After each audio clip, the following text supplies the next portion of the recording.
Ito na nga yung isa sa pinakamabilis gawin at simpleng design pero maganda pa rin naman siyang tingnan. Ito yung ating floral design na the best sa simbahan or sa simpleng wedding mga idol. Umpisahan na natin, tara. At bali dito mga lods, makikita nyo meron na tayong tie wire. Yan, nilagay natin yung tie wire natin. Yan. Tapos, naglagay din tayo sa gitna ng table mismo at saka sa dulo. At ito yung ating running plates mga lods. Ito yung binabalik lang natin. Once na hinatak nyo papunta rito, pin, sabi ibabalik nyo lang. Dire-diretso hanggang dulo. Simpleng design lang din ng plates natin yan mga idol. Yan. Bali dito nga mga lods sa corner, gagawa lang tayo ng dalawang fold. Ito yung palagi natin ginagawa na design sa corner. Fold lang natin siya ng ganito.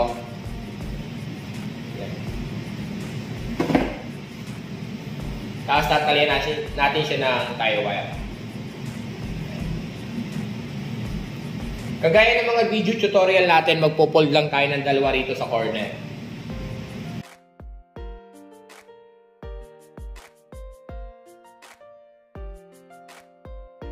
At least yung taas nito, yung fold na to nasa 5 to 6 inches.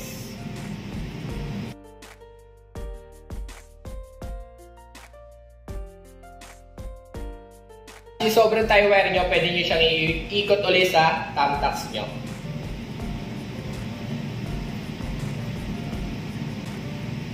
Ito na yung double fold natin. Next yan, hahatakan nyo yung cloth nyo pupunta rito sa gitna. Dito na lang tayo. Yan. Gagawa lang tayo ng scallop design. Dito is mag-fold muna kayo sa gitna banda. Yan.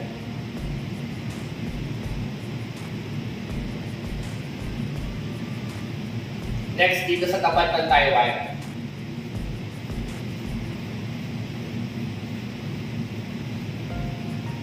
Tapos, sa kanya lang siya bibitawan.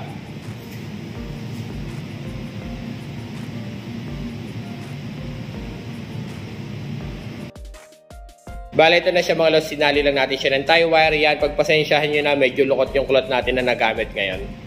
Then, dito sa corner or sa gitna mga lods is magpupold naman tayo ng 4.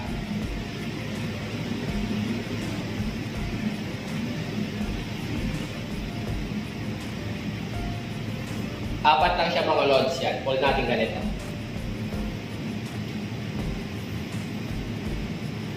Ganun pa rin yung taas niyan, at least nasa 5 to 6.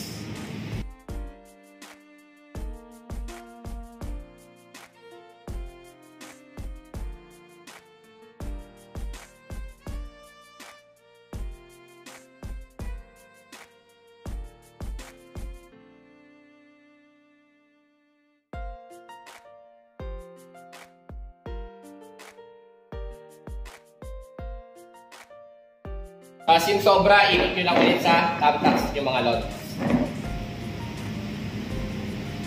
Then ganun lang ulit, hatak. Tapos gagawa tayo scallop.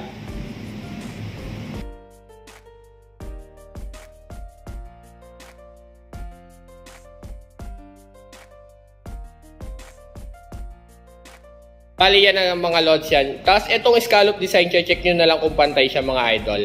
Tapos next, magpo-fold lang din tayo ng dalawa kagaya ng ginawa natin sa kabila.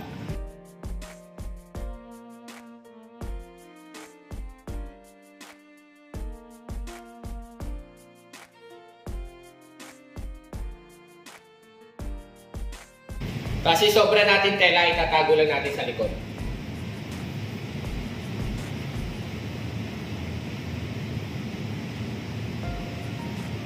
At bali ito na siya mga lods yan.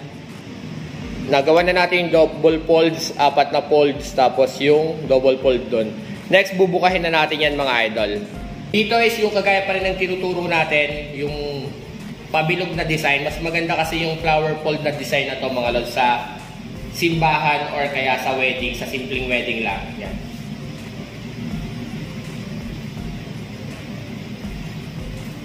Mas maganda yung hatak na ganito kumpara sa rose pleats or yung crumpled lang or sa zigzag.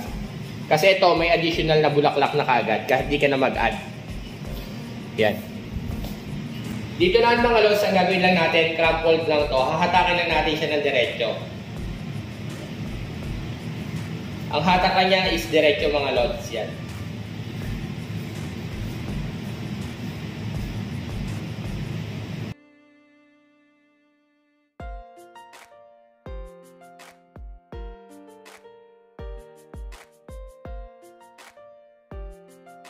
Basta nahatak nyo mga lods dito is ayusin nyo na lang yung tawag dito, crumple niya, bibilugin nyo na lang. Ito na yung simpleng design niya sa gitna. Yan, nakakrumpled lang mga lods. Tapos, ganun lang din ulit sa dulo.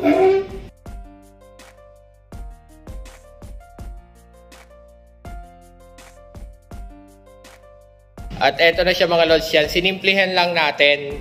Tapos scallop design. Tapos yung crumpled natin na flower dyan sa gitna. Tapos scallop design. Tapos ganun lang din ulit sa gilid. Yan. Dahil sample video lang to mga lods. Yan, makikita nyo. Lukot pa yung cloth natin. Pagpasensyahan nyo na. Yan. Ito yung pinakamabilis na gawin sa wedding. Simpleng wedding na table. Yan. Tapos maglalagay na lang kayo ng green plant na leaves sa bawat flower fold or sa mas maganda rin to sa simbahan mga idol. Yan. Sobrang simpleng design lang. Maglalagay tayo ng artificial na green leaf para may idea kayo. At bali ito na siya mga lods yung mayroong green plant na leaves. Yan. Tapos naglagay lang tayo ng konti. Nasa sa inyo kung ano yung available na green plant nyo. Mas maganda rin dito yung pako na dahon mga lods, yung mas malalaki. Kasi wala tayong available na green leaves, kaya ito yung nilagay natin. Yan. Yan. Sobrang simple lang. Mas gaganda to mga lods kung talagang mag-a-add kayo ng mga artificial flowers o kaya green plant leaves kagaya ng nilagay natin. Mas nabubuhay yung design pag ganito. Kagaya ng sabi ko, the best to mga lods sa mga wedding o kaya sa simbahan na design mga idol. Yan. Ang table po pala natin dito is 2 meters. Tapos yung cloth natin dito para sa beige na kulay yan. Kaya medyo parang dirty white siya. Compare dito sa white beige po yan. Nasa 7 yards yan mga idol. Tapos maglagay na lang kayo ng running treats sa ilalim. At hanggang dito na nga lang mga lods yung video. Sana'y nakuha nyo. Kung hindi naman, comment down below na lang po kung saan kayo nahirapan. Para gagawin din po natin na mas malinaw na video mga idol. Kagaya ng sabi ko, ito na nga po yung isa sa pinakamabilis na gawin na design kung nagmamadali kayo. Or ito na rin po yung isang design na the best sa simbahan or sa simpleng wedding lang mga lods yan. Comment down below na lang po kagaya ng sabi ko kung meron po concern, follow for more at huwag nyo naman kalimutang i-share ang video mga lods para sa mga taong gusto rin matuto ng table skirting. Comment down below na lang din po kung tagasan kayo para nalalaman natin kung saan ba umaabot yung videos natin. Follow for more at huwag mo kalimutang i-share. Maraming salamat.